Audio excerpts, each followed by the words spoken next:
Atualmente, existe evidência empírica de que medos excessivos na infância e na adolescência, períodos críticos de desenvolvimento, podem contribuir para a emergência de perturbações da ansiedade. Esta consequência tem impacto notório na funcionalidade do próprio indivíduo e no modo como as suas interações são estabelecidas. Posto isto, torna-se importante consciencializar para a importância da avaliação, diagnóstico e respectiva intervenção e das ferramentas que o psicólogo tem ao seu dispor, que se tornam cruciais neste processo.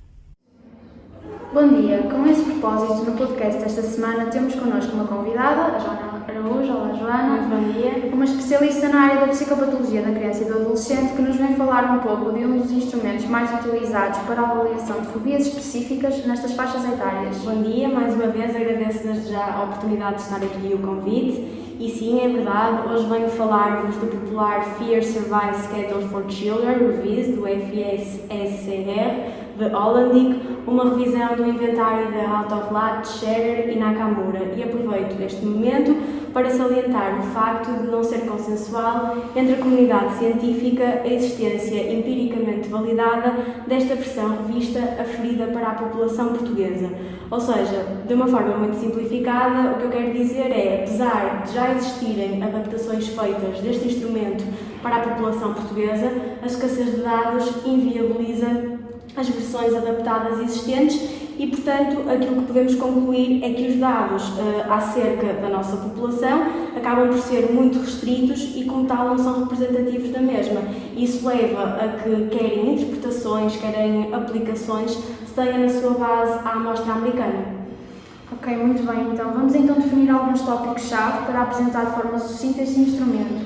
Falemos então da sua população-alvo, das suas principais características, do seu modo de aplicação e a posterior interpretação dos resultados. Este instrumento, que visa a população infantil e juvenil, geralmente numa faixa etária compreendida entre os 7 e os 16 anos, mas quero deixar aqui uma ressalva de que muitos autores consideram até aos 18 anos de idade, adota um formato de um questionário de autorrelato e cujo principal objetivo é, portanto, compreender a construção dos medos, salvaguardar aqui que, quando falo de medos, podem ser medos patológicos ou medos normais e qual a sua saliência na amostra, portanto, de crianças e adolescentes já mencionada. Então, por questionário de autorrelato, devemos subentender que os informantes são as próprias crianças e os próprios adolescentes, correto? Exatamente, Vânia, é isso mesmo. Aquilo que acontece é que são as crianças e os adolescentes que nos dão as informações que nós procuramos.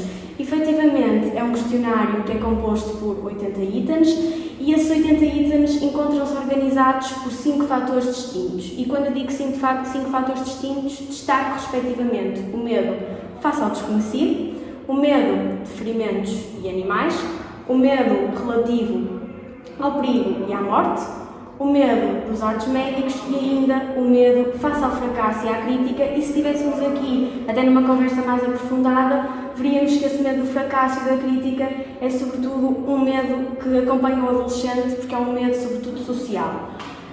Queria ainda destacar que, desta forma, a aplicação do teste, e realçar aqui que é uma aplicação individual, é pedido aos indivíduos que assinalem dentro dos itens apresentados qual a intensidade do medo sentido, tendo por base uma escala de Likert com 3 dimensões. Dimensões essas que são nenhum, algum e muito, respectivamente. Finalmente, no que diz respeito aos resultados e à sua interpretação, estes serão calculados somando-se a classificação obtida nos 80 itens, em que nenhum é cotado com 0 pontos, algum é cotado com 1 ponto e muito é cotado com 2 pontos. Efetivamente, a soma da classificação dos 80 itens dá-nos, portanto, o índice geral de medos de crianças e adolescentes, enquanto que, ao somar a classificação obtida nos itens que pertencem a cada um dos 5 fatores já mencionados, dá-nos, portanto, o índice específico de medo da criança ou do adolescente. Claro que devo salvaguardar que estas somas devem ser, portanto, analisadas à luz de um valor médio de referência, valor esse que pode variar de país para país, mas que, seja ele qual for, quando o indivíduo obtém um score acima da média, ou seja, um valor que está acima da média, esse medo pode ser considerado patológico. E porquê patológico? porque a criança ou o adolescente o vão percepcionar ou experienciar como mais intenso do que a intensidade associada ao valor médio de referência. E claro está, face à nossa intervenção enquanto profissionais, estas são situações que carecem efetivamente de intervenção e de atenção e intervenção por parte dos profissionais. Sem dúvida, é claramente perceptível que estamos perante um instrumento com vasta aplicabilidade prática e com inúmeras vantagens, Joana. Sim, é um facto. Efetivamente, este instrumento mostrou-se vastamente útil, quer em contextos de análise clínica, quer em contextos de investigação, e, portanto, posso começar desde já por referir algumas das qualidades psicométricas associadas a este instrumento, reforçando desde já a sua elevada consistência interna e também a sua estabilidade temporal, ainda que a curto prazo. Dentro destas vantagens, há ainda a destacar que há inclusive comunalidades entre os resultados obtidos com este instrumento e os resultados obtidos com instrumentos diferentes.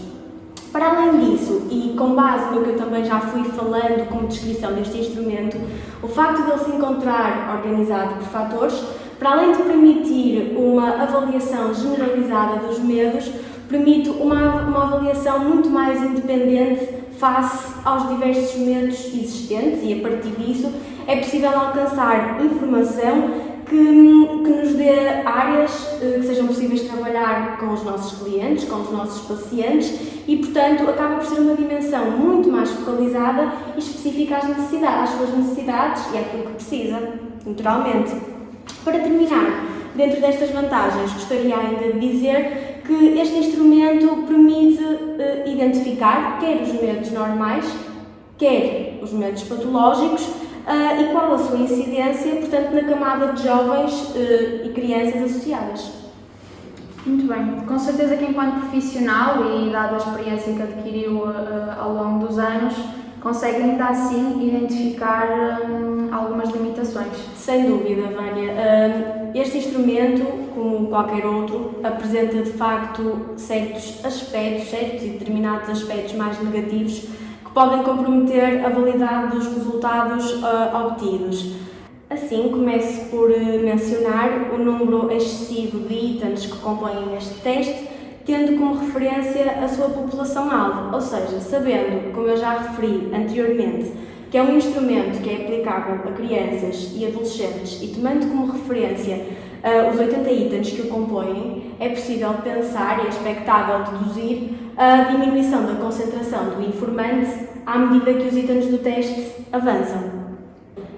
E, por conseguinte, tal pode comprometer a fiabilidade do teste, a validade dos seus resultados e, em simultâneo, pode também explicar as altas classificações associadas aos itens de morte e do perigo que, se nós pensarmos, quando pensamos numa criança, à partida, as primeiras menções que uma criança faz na sua cabeça não são associadas à morte. E este teste tende a reforçar esse item, apesar de não ser expectável para a idade de uma criança. Sumariamente, é possível denotar que, tendo em conta que os itens do teste partiram de estudos anteriores realizados com adultos, aquilo que se verifica é que há uma baixa sensibilidade face ao desenvolvimento em que se encontra a criança e o adolescente. Ou seja, o que acontece é que nem sempre se revelam adequados ao seu nível desenvolvimental e isso pode comprometer vastamente os resultados obtidos. Para além do que já foi sendo mencionado, gostava ainda também de referir uma desvantagem associada a este teste e que eu já abri quando falei das vantagens, que é a estabilidade temporal, ainda que a curto prazo. Ou seja, aquilo que se verifica é que os resultados tendem a diminuir a sua estabilidade temporal ao fim de 3 meses. Mas quero salvaguardar aqui que esta diminuição da sua estabilidade temporal ao fim de 3 meses não compromete a validade dos seus resultados necessariamente, mas reforça a importância de uma análise, sobretudo, cuidadosa e precisa. Por fim, e como forma de súmula, e também tendo em consideração até a aflição para a população portuguesa, eu gostava de refletir sobre a aplicabilidade do teste no que concerne a sua aplicabilidade cultural e consequente universalidade do mesmo. Ou seja, tal como vem sendo evidenciado em diversos estudos, os resultados obtidos em diferentes grupos etnoculturais não são necessariamente os mesmos e isso pode, de facto, comprometer a sua universalidade e ser um fator que se encontra a desfavor deste teste. Ok, então, e apesar destas limitações e de forma conclusiva, este é indubitavelmente um teste que tem inúmeros benefícios e auxilia bastante a avaliação e o diagnóstico dos momentos específicos nas crianças e nos adolescentes e que vos permite a vocês, profissionais da área, uma intervenção, planear uma intervenção mais adequada e, se for o caso, focalizada. Exatamente. Pronto, Joana, muito obrigada, foi um prazer tê-la aqui connosco. Sem dúvida, o prazer foi todo meu. Muito obrigada pelo convite mais uma vez e bom dia a todos os espectadores. Bom dia.